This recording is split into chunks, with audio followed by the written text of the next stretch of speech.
आपल्या सोबत आहेत केंद्रीय सामाजिक न्याय राज्यमंत्री रामदास आठवले, ज्यांनी एसआरए प्रकल्पांसंदर्भात एक महत्त्वपूर्ण मागणी केंद्रीय अर्थसंकल्पाच्या निमित्ताने केंद्र सरकारकडे केली आहे।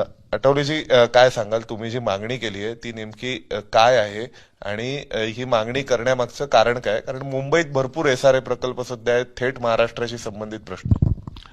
एक तर आता एसआरए प्रकल्प जो आहे हा आसलममध्ये राहणाऱ्या लोकांच्या डेव्हलपमेंटसाठी जो आहे आणि मुंबईमध्ये कमीत कमी 40-45% लोक झोपडपट्टीमध्ये राहतात आणि मुंबईला तर सुंदर बनवण्यामध्ये, मुंबईला आर्थिक राजधानी बनवण्यामध्ये या लोकांचाही सहभाग आहे।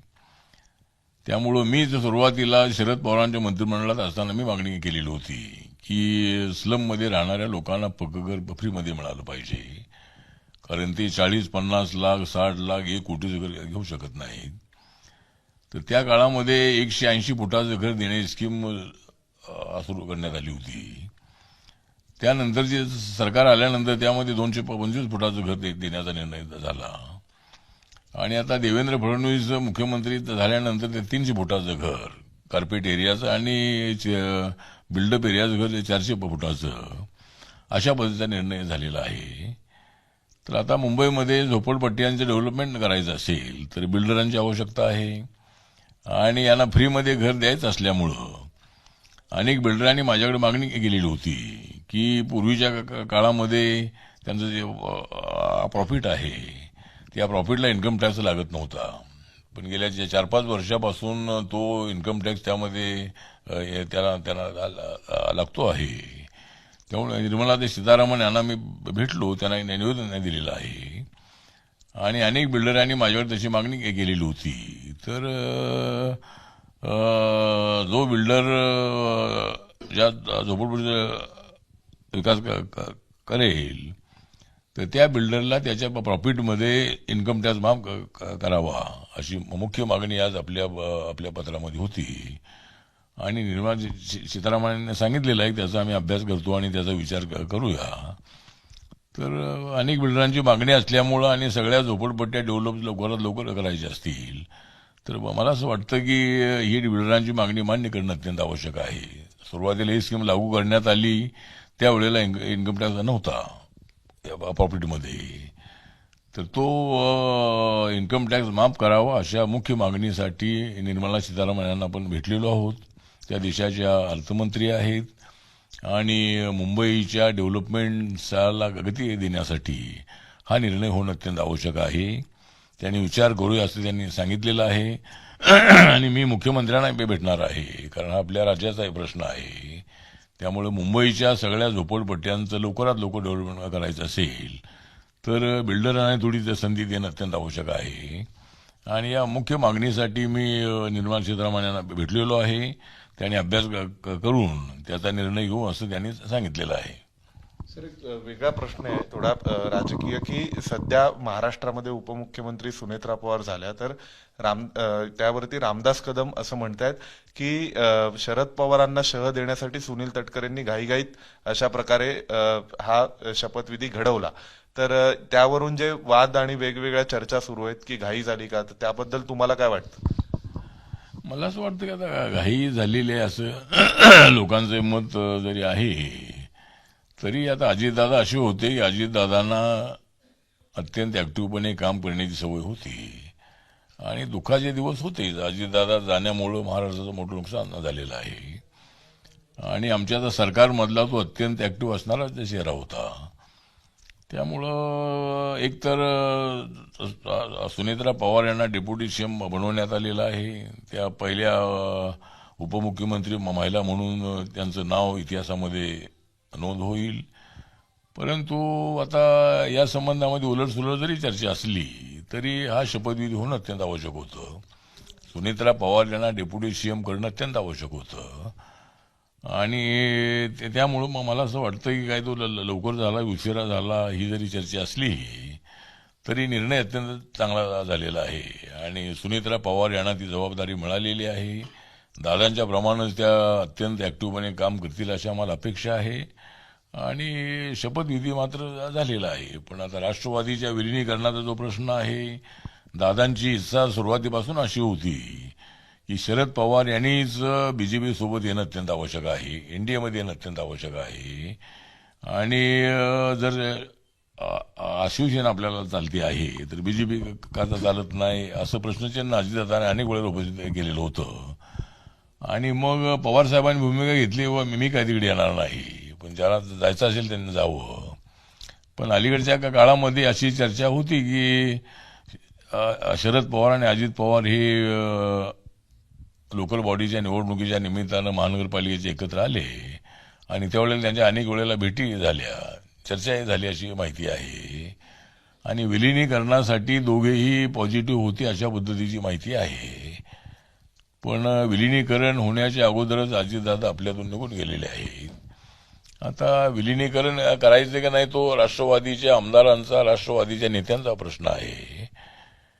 पण आता पुढे काय होणार या संबंधात मला माहिती नाही. पण जर विलिनीकरण होत असेल तर विलिनीकरण झालं तर जो राष्ट्रवादी आहे तो एकत्रित येऊ शकेल आणि राष्ट्रवादीने एनडीए सोबत यावं ही भूमिका मी अनेक वेळेला मांडलेली आहे.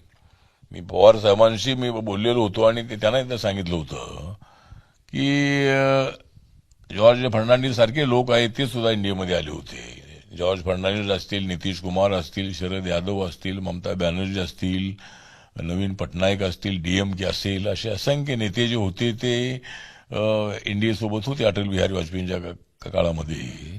त्यामुळे आपण यायला काही हरकत नाही आहे. जर पवार साहेब जर कदाचित 2019 मध्येच आमच्यासोबत आले असते, 14 मध्ये आले असते तर आनंदच होता.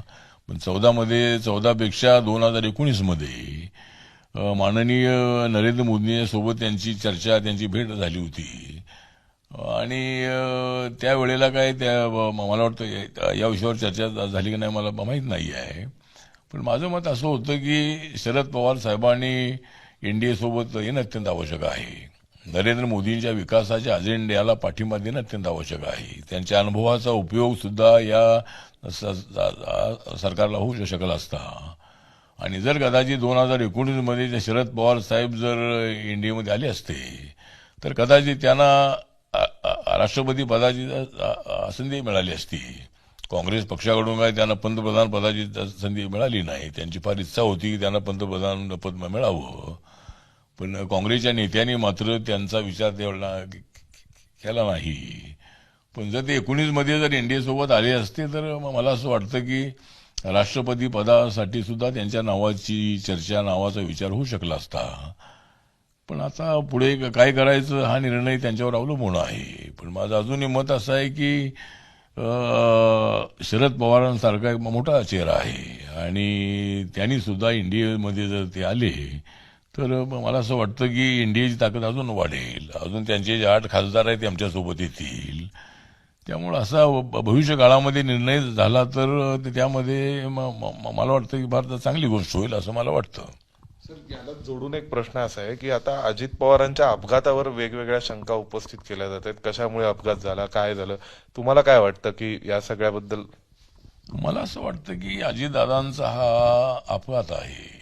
एकतर तो काहीतरी घातपात आहे या मताशी मी सहमत नाही. अशा पद्धतीचे यापूर्वी ऍक्सिडेंट इतर ठिकाणी झालेले आहेत. महाराष्ट्रामधला मात्र पहिलाच अपघात आहे.